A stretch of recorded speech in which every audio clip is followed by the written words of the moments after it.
Director Baum. In case my mom is watching, I want to be really clear. I'm not advocating for the legalization of marijuana. I want to be very, very clear about that. However, I don't understand why it's a Schedule 1.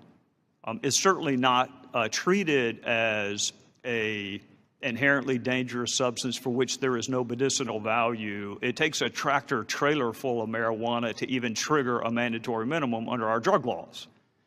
So is there any appetite for researching whether or not it should remain a Schedule 1 drug?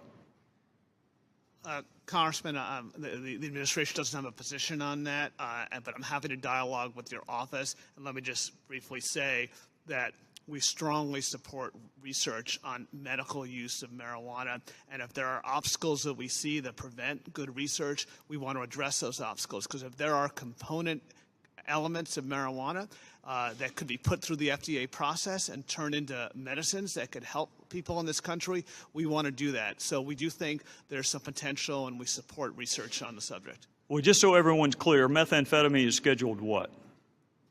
I believe it's scheduled 2. Cocaine is scheduled what? Also 2. Cocaine base is scheduled what? 2. So it is scheduled lower than marijuana. And again, you can schedule something and still not have it scheduled as a 1. And I would encourage the powers that be, whoever you need to consult with in the administration, to at least explore whether or not it's scheduled correctly without being perceived as advocating for legalization. Understood. With that, Mr. Connolly, I will give you a chance to, I'm reluctant to say whatever you want, but I'm going to give you a chance to, to conclude. I thank my friend, and I actually want to follow up, if I may, on what you just asked. So the point being made here in some ways, Mr. Baum, is if you, not you personally, if the government, federal government, on this subject, marijuana, and how dangerous it is, has no credibility because of the lack of serious empirical work, it threatens our whole drug policy's credibility. And you're seeing this happen on marijuana in the states. They're making decisions.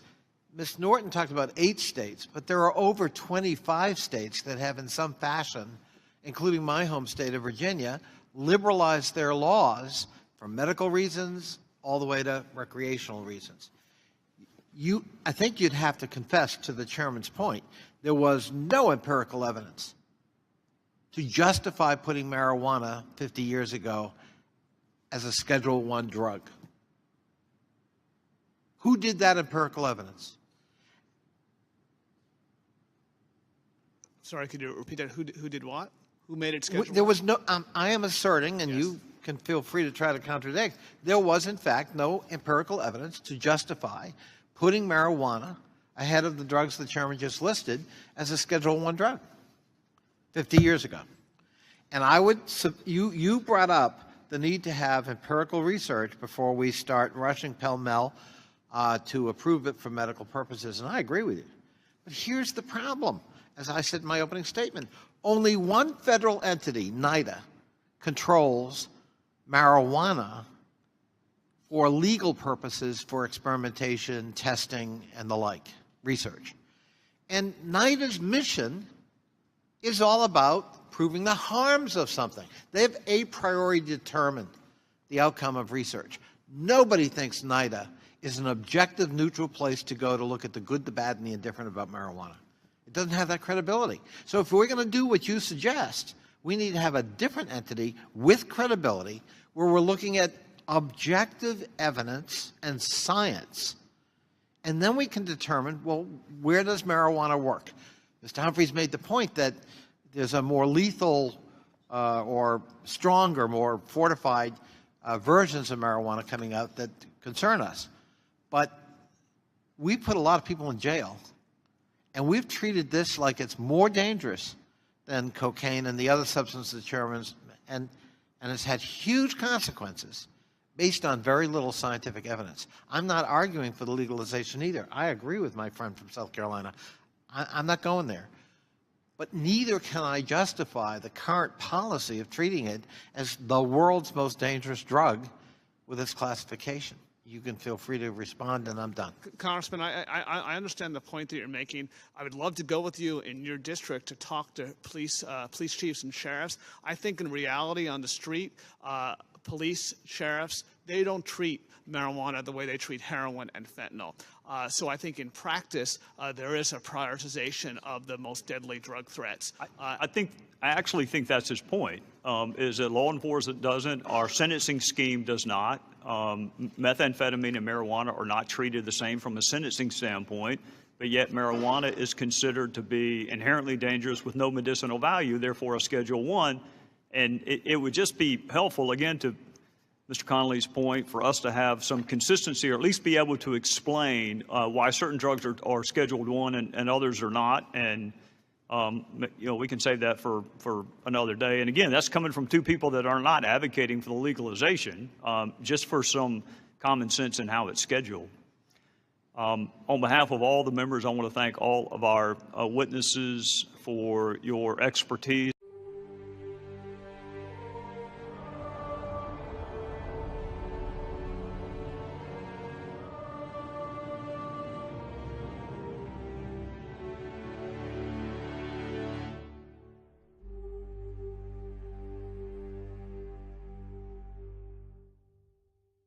Yes, ma'am. Hi, I'm Eden Adams. I'm 13 and I go to Greenwood Junior High. As young people, we're known as Generation IY for being afloat with no real aim, arrogant with no real confidence, and entitled. We want to earn back our reputation and prove our critics wrong. Help us do that. How can we impact politics and make a difference that matters without waiting until we're old enough to vote? Well, let me just say, you're none of those things you just said. I want to compliment your generation. I have a daughter that is just a little bit older than you are, and your generation is understanding of people's differences, and you are more inclusive than my generation ever was. So I think y'all are doing great. Now, if you want to do even greater, access information is what I would tell you if you were my child. You can believe what you want, but you have to be able to explain to me why you believe it. So for my daughter, who briefly flirted with Bernie fever, it's a parenting mistake on my behalf. But what I told her was, you can believe whatever you want. You just have to be able to tell me why. So when you hear the words free, just understand that that's not the right word. It may be free to you. It is not free. So educate yourself. Understand that there are 3 or 4 different positions on almost every seminal issue of the day. And don't ever stop asking the question, why? Your generation, to me, does a better job than my generation. I truly mean that. I'm in schools all the time, and I think young people today are more understanding and accepting of one another than my generation was. So y'all are to be commended for that. I would just encourage you to not believe everything that you read on your phones. I know not to say papers, because y'all don't know what a newspaper is. Your phones. Ask why. Ask, how do you know that? And just understand that people who disagree with you, we got to find a way to stop the demagoguery. The fact that somebody disagrees with me does not mean they're un-American. It doesn't mean that they don't care about this, that, or the other. Sometimes people just disagree. And that's okay. Go find something you agree on. Be educated. Understand there's more than one position on almost every issue. Don't ever stop asking the question, why? And how do you know that? Who says that's true? And just understand the word free usually just means you ain't paying for it.